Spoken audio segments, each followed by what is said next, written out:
This changes everything because what we just learned about episode 6 might be the darkest turn this show has taken so far. Haley might actually be dead.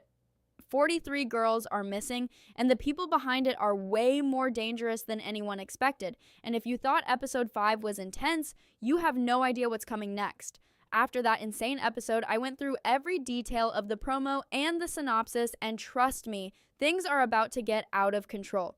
Let's start with Casey because his situation right now is worse than it has ever been. The tension between him and Miles is clearly growing, and it's not just a small disagreement anymore.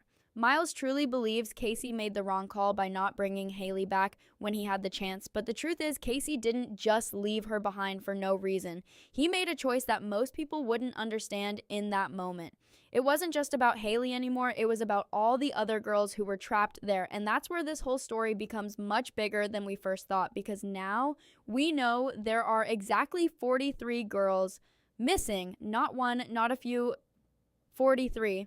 And when you really think about it, that changes the entire mission. This is no longer a rescue, it's a war against time. And the worst part is they already failed once. In episode 5, they thought they were so close. They believed they had the right van, the right lead, everything lined up perfectly. But instead of saving anyone, they ended up killing 3 men and walking away with nothing. No girls, no answers, just more questions. That kind of mistake doesn't just disappear, it stays with you, and in this case, it might have cost them everything. Because now, from what we see in the episode 6 details, the Marshals are completely off track. They've lost the trail, and that's where things start to fall apart. The title of the episode, Out of the Shadows, already tells you that something hidden is finally coming into the light. And when we look at the synopsis, it gets even more serious. Casey has to tell Tate that his friend might be gone for good.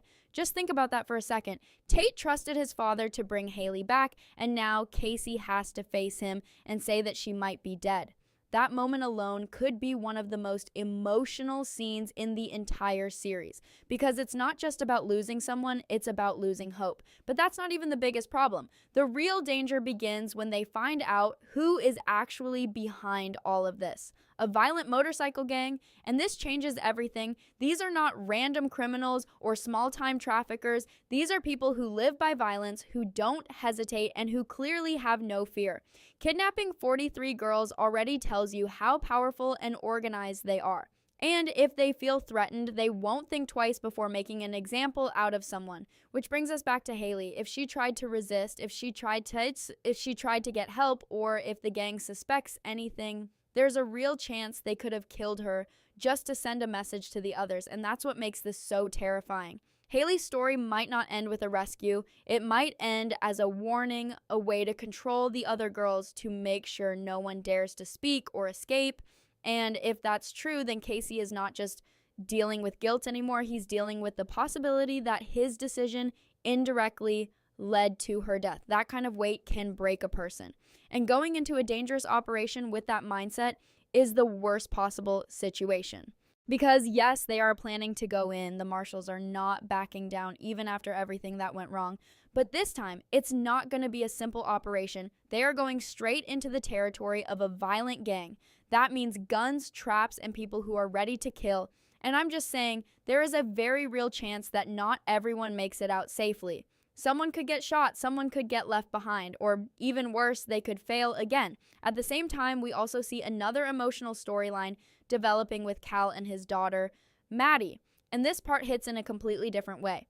Finding out that Cal was only 19 when he had her explains a lot, but it doesn't change the past.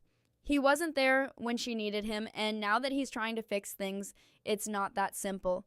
You can see how much effort he's putting in, showing up every single day, trying to talk, trying to be present. But for Maddie, it's not enough. She already learned how to live without him, and when someone grows up like that, letting them back in isn't easy. It's not about effort, it's about trust, and that takes time.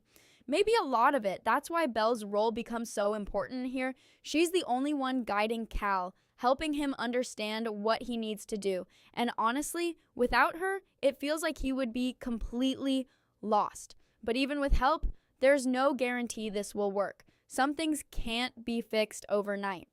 And before everything wraps up, there's still that small but interesting detail about the girl Casey connected with earlier, the one who actually made him smile. And that moment might seem small, but it means a lot.